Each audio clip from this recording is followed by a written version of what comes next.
اللهم صل وسلم وبارك على سيدنا محمد وعلى آله وصحبه أجمعين. ازيكم يا حبايبي؟ عاملين ايه؟ ان شاء الله يا رب تكونوا بخير.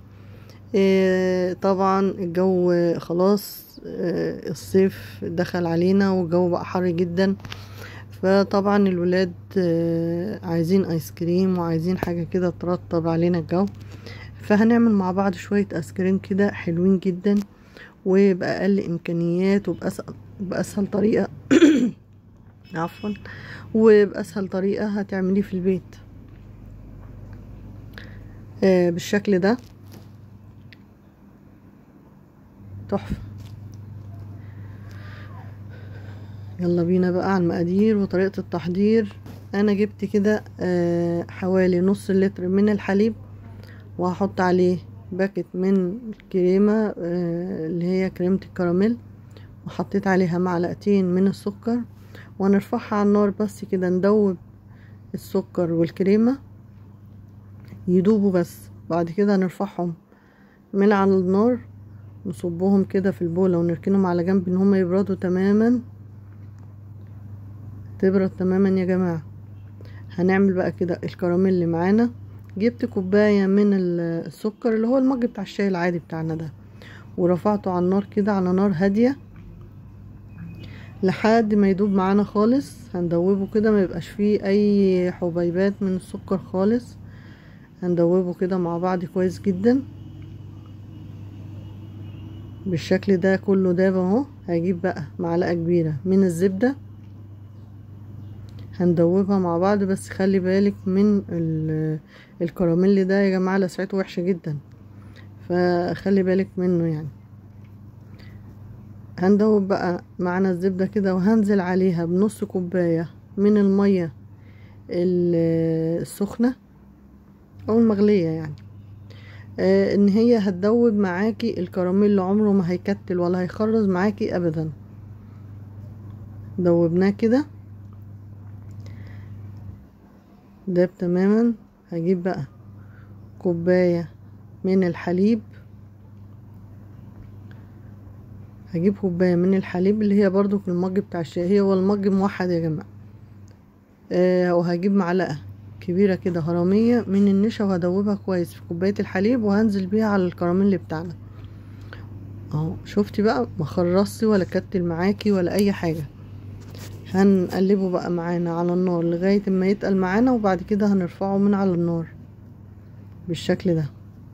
جميل جدا، عمره ما هيكتل معاكي، تحفة يا جماعة.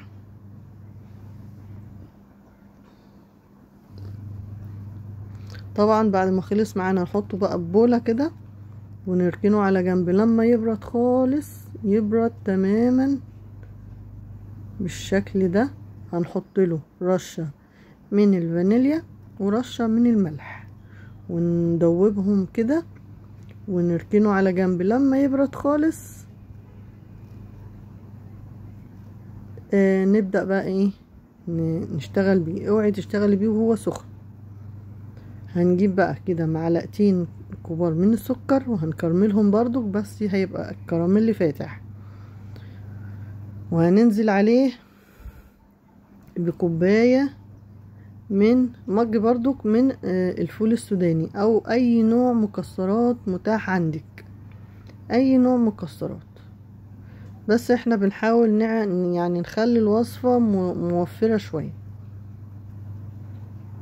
بالشكل ده. هجيب صينية بقى وهدهنها دهنة زيت بسيطة، وهنزل بالايه بالفول السوداني كده المتكرمل، وهفرده عليها.